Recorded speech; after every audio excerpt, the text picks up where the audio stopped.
Halo semua, kembali lagi di KVFA Institute. Kali ini kita akan melanjutkan pembahasan di MK analisis wacana.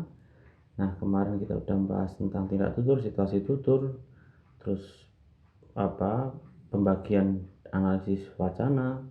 Nah, kali ini kita akan membahas terkait dengan prinsip kerjasama. Ini saya ambil dari bukunya Ideva Putu Wijana dan Rohmadi yang berjudul Analisis Wacana. Ketika kita mau analisis wacana, otomatis kita akan membahas nyerempet-nyerempet dengan pragmatik, dan ini sangat nyerempet sekali karena pembahasan kita adalah prinsip kerjasama, yaitu kita akan ngomongin terkait dengan maksim. Nah, itu apa saja? Yang pertama, kita membahas terkait dengan maksim kuantitas. Itu maksudnya mengendaki setiap peserta pertuturan memberikan kontribusi yang secukupnya atau sebanyak yang dibutuhkan lawan bicara. Kalian bisa lihat sendiri contohnya. Dari contoh itu, yang atas dengan yang bawah itu memiliki perbedaan.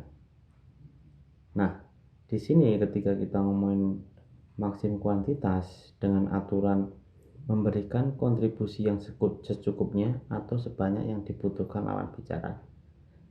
Dalam hal ini kita harus tahu terlebih dahulu maksud dari lawan bicara itu bagaimana, karena ketika ngomong analisis wacana itu berkaitan dengan pragmatik, dan itu pragmatik itu berkaitan dengan maksud. Jadi ketika kontribusi yang dibutuhkan itu secukupnya, berarti ya mungkin seperti pada contoh di atas, siapa kamu, Fadri, apa pekerjaanmu, dosen, apa yang kamu ajar, bahasa Indonesia. Tapi ketika maksud dari yang bertanya itu atau lawan bicara itu sesuatu yang lebih komplit, berarti contoh yang kedua lah yang sekiranya sesuai dengan keinginan atau dengan maksud atau dari maksud si penutur itu tadi ya. Pertanyaan cuma siapa kamu, tapi jawabannya aku Fadli, dosen linguistik bahasa Indonesia. Cukup lengkap. Lalu yang kedua itu maksim kualitas. Dalam maksim kualitas ini mewajibkan peserta percakapan mendasarkan pada bukti-bukti yang mewadai saat bertutur. Jadi apa yang dikatakan itu benar. Seperti contoh, kalian bisa lihat. Coba sebutkan apa bentuk bumi. Itu yang A. Yang B jawab mungkin jajar genjang. Yang A, sip, berarti hanya pada globus saja bumi itu bulat. Di situ ada pelanggaran maksim kualitas. Karena apa? Maksim kualitas itu mendasarkan pada bukti-bukti yang mewadai saat bertutur, sedangkan pada contoh ini itu bukti-buktinya nggak ada. Masa bumi jajar genjang, kan nggak mungkin. Nah, disinilah ada pelanggaran maksim. Jadi kalau kalian penelitian terkait dengan maksim, itu cenderung pada pelanggaran-pelanggaran apa saja yang dilakukan oleh situasi tutur tersebut. Oke.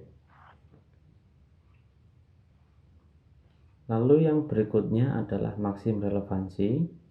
Nah, ini mengharuskan setiap peserta memberikan kontribusi yang relevan dengan masalah pembicaraan. Ini maksudnya paham ya. Jadi relevan itu sesuai dengan topik, tidak out of the topic. Contohnya ini, bro, kelas analis wacana mulai jam berapa ya? Yang B jawabnya menunggu Mas Ferdi selesai minum kopi. Ya meskipun kalian faktanya ketika mau kelas itu nunggu saya ngopi, tapi ini ada pelanggaran maksim relevansi karena itu tidak relevan dengan apa yang ditanyakan. Si A itu bertanya jam berapa, sedangkan si B jawabnya menunggu Mas Ferdi selesai ngopi. Itu nggak ada waktu di situ, itu adanya cuma durasi, tapi waktunya nggak jelas. Nah, disitulah ada pelanggaran maksim relevansi. Misalkan lagi gini contohnya, kamu sudah makan belum? Terus dijawab, aku nggak punya uang. Ya meskipun itu ada hubungannya, tapi hubungan itu jauh, tidak relevan. Ketika ditanya udah makan belum, jawabannya ya sudah atau belum, tapi malah menjawab tidak punya uang. Jadi di situ ada pelanggaran maksim relevansi. Dan kasus-kasus seperti ini banyak terjadi pada situasi tutur dimanapun itu berada. Jadi sangat mudah untuk kalian ketika mau mengadakan penelitian terkait dengan pelanggaran-pelanggaran maksim seperti ini.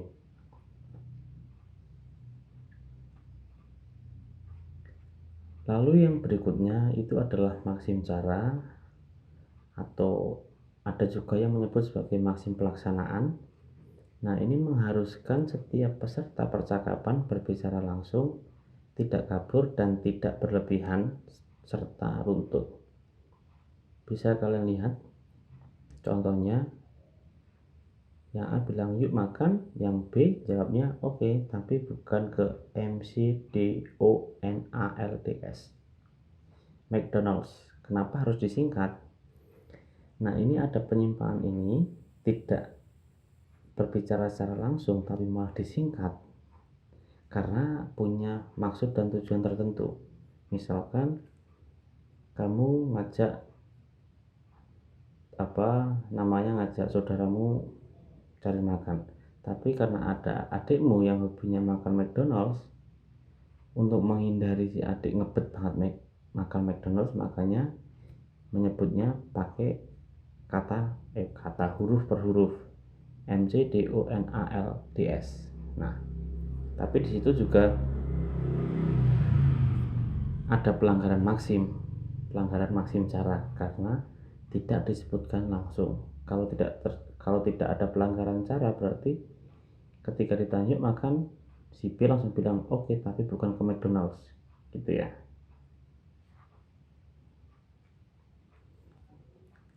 Nah, setelah 4 kategori itu tadi, kemudian GRIS itu juga mengkategorikan secara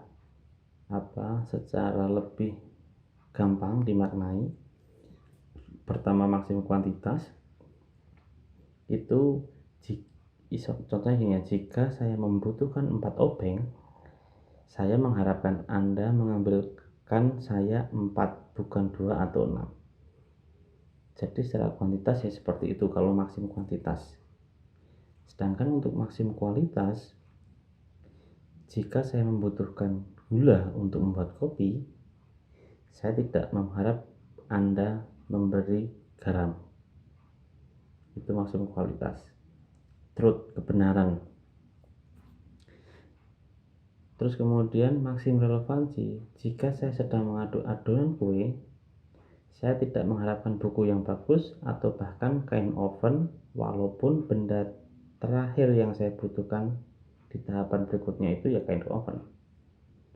Tapi ketika maksim relevansi, ya seperti itu, yang relevan dengan apa yang dituturkan atau yang diminta atau yang ditanyakan. Lalu yang berikutnya, kategori maksim cara. Saya mengharapkan teman kerja saya memahami kontribusi yang harus dilakukan secara rasional. Jadi itu adalah analogi atau pemahaman dengan contoh dari maksim percakapan versinya GRIS. Mungkin itu dulu terkait dengan prinsip kerjasama dalam analisis wacana ini.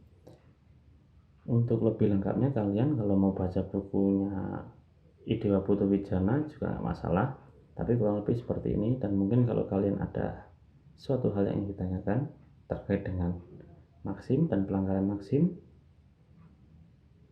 silahkan berkomentar. Ciao.